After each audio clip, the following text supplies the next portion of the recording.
Hello my dear students, Srishti classes में आपका स्वागत है। आप मस्त हो गए। एक कक्षा 10 का ये भौतिक विज्ञान है, जिसमें हम कक्षा 10 के भौतिक विज्ञान में प्रकाश की चाल की आज बात करेंगे कि प्रकाश की चाल होती क्या है। प्रकाश की चाल किस पर निर्भर करती है। प्रकाश की चाल अलग अलग माध्यमों में भिन्न भिन्न होती है और यह एक दूसरे के अनुक्रमानुपाती होती है, व्युत्क्रमानुपाती होती है। इसमें प्रकाश की चाल कितनी होती है, यह पूरे के पूरे आपको ये प्रकाश की चाल में व्यवस्थित किए जाएंगे। तो प्रकाश की चाल देखिए, प्रकाश की चाल होती क्या है। जब प्रकाश किसी एक माध्यम में चलता है तो जब प्रकाश किसी एक माध्यम में चलता है तो वह एक सरल रेखा में गति करता है। क्या सरल रेखा में गति करता है। तो यानी कि जब प्रकाश किसी एक माध्यम में चलता है तो सीधी सरल रेखा में गमन करता है। हमने जब प्रकाश के गुण पढ़ा रहे थे तो उसमें भी हम बात किए थे कि प्रकाश विभिन्न माध्यमों में प्रकाश की चाल भिन्न भिन्न होती है। जैसे एक माध्यम में निर्वात में चलेगा तो प्रकाश क्या करेगा, एक सीधी रेखा में गमन करेगा। तो वही कहा गया है कि जब प्रकाश किसी एक माध्यम में चलता है तो सीधी सरल रेखा में गमन करता है। फिर कह रहा है कि माध्यम में परिवर्तित होने पर प्रकाश की चाल में विचलन दिखाई देता है। जैसे माध्यम बदलेगा वैसी प्रकाश की चाल जो है वह विचलित होती हुई जाएगी, या तो सीधी जाएगी, या तो अविलंब से दूर हटेगी, या तो अविलंब के पास आएगी। तो ये क्या है, अपने मार्ग से विचलित होती है, इधर उधर की गति करती रहती है। फिर कह रहा है कि प्रकाश की चाल माध्यम के अपवर्तनांक पर निर्भर करती है। प्रकाश की चाल माध्यम के अपवर्तनांक पर निर्भर करती है कि उस माध्यम का अपवर्तनांक कैसा है, कि जल है, कि कांच है, कि तेल है, कि निर्वात है, किस प्रकार का उसका माध्यम है। तो उस माध्यम पर प्रकाश की चाल ये निर्भर करती है। फिर कह रहा है जिस माध्यम का अपवर्तनांक जितना अधिक होता है उसमें प्रकाश की चाल उतनी ही कम होती है। जिस माध्यम का अपवर्तनांक जितना अधिक होता है उसमें प्रकाश की चाल उतना ही कम होती है। जितना अधिक रहेगा अपवर्तनांक उसमें प्रकाश की चाल उतनी ही कम रहेगी। फिर कह रहा है कि जिस माध्यम का अपवर्तनांक जितना कम होता है उसमें प्रकाश की चाल उतना ही अधिक होती है। समझ में आ गया। ये प्रकाश की चाल की बात कर रहा है कि प्रकाश की चाल क्या होती है। कि हमने कहा कि जिस माध्यम का अपवर्तनांक जितना अधिक होता है उसमें प्रकाश की चाल उतना ही कम होती है, और जिस माध्यम का अपवर्तनांक जितना कम होता है उस माध्यम में प्रकाश की चाल उतना ही अधिक होती है।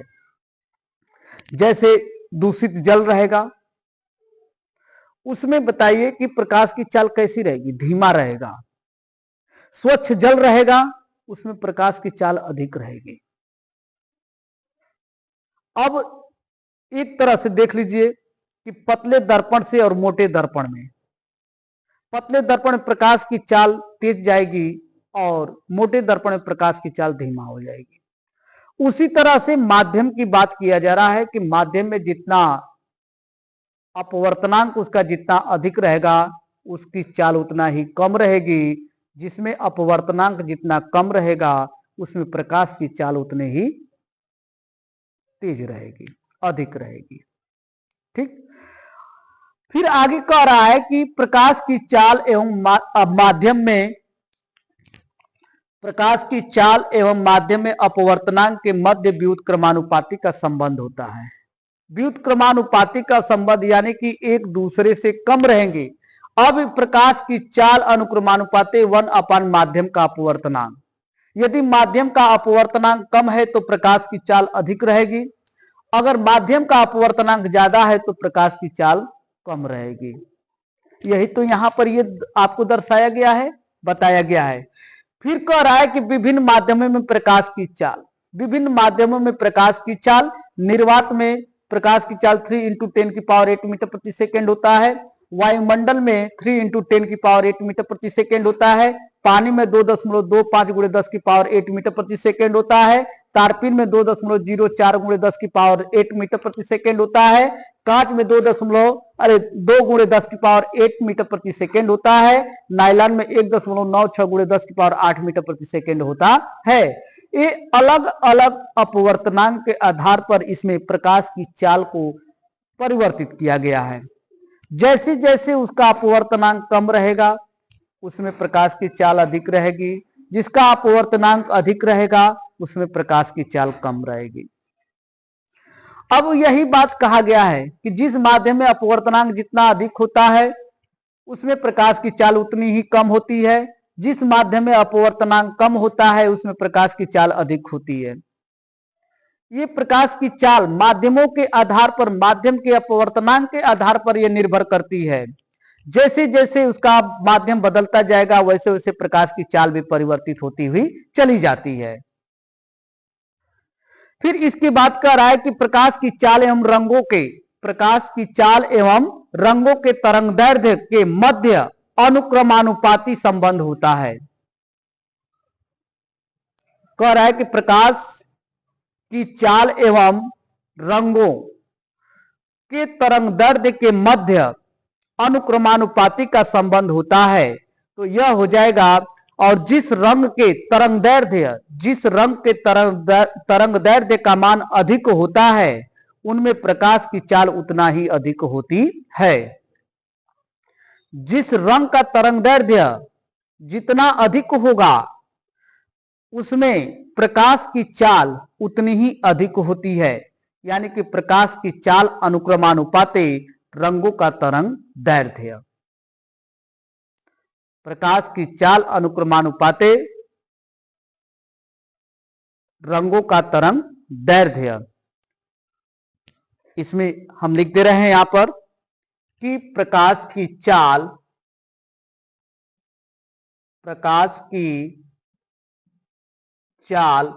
अनुक्रमानुपाते रंगों का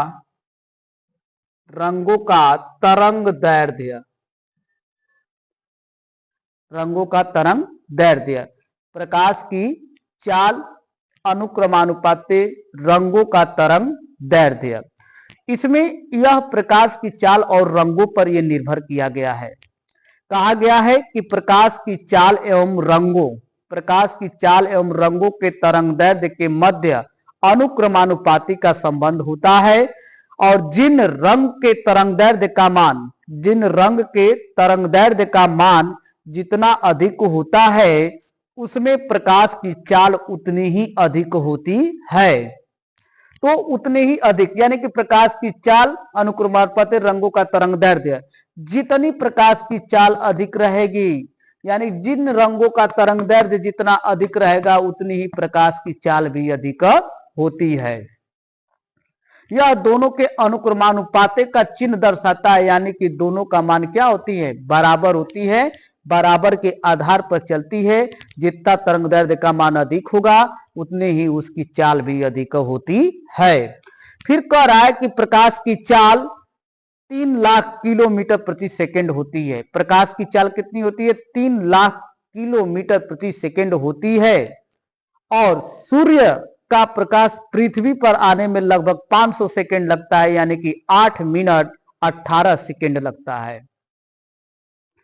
सूर्य से पृथ्वी पर प्रकाश आने में लगभग 500 सेकंड का समय लगता है।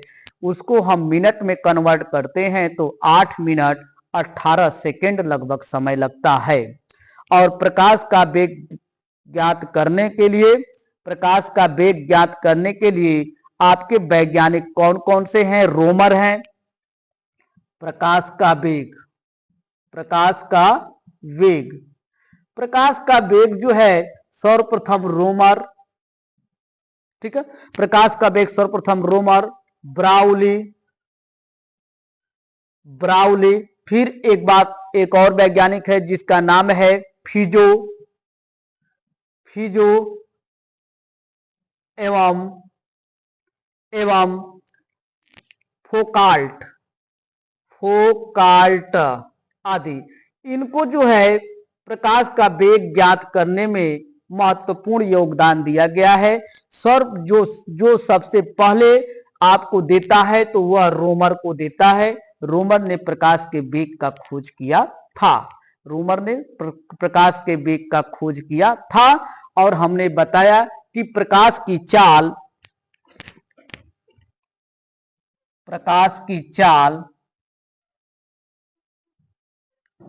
हमने कहा प्रकाश की चाल कितना होता है,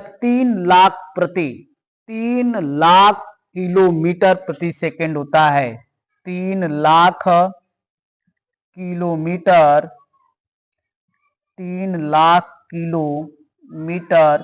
प्रति सेकेंड होता है और सूर्य से पृथ्वी पर आने में 500 सेकेंड लगभग समय लगता है और इसी को 8 मिनट 18 सेकेंड का समय लगता है सूर्य से पृथ्वी तक प्रकाश आने में। ये है आपके प्रकाश। हमने प्रकाश को पूरा यहाँ पर प्रकाश की चाल को पूरा मैंने रिफॉर्म कर दिया। क्या होती है, जब प्रकाश किसी एक माध्यम में चलता है तो सीधी से सरल रेखा में गमन करता है। माध्यम में परिवर्तित होने पर प्रकाश की चाल में विचलन दिखाई देता है। प्रकाश की चाल माध्यम के अपवर्तनांक पर निर्भर करती है।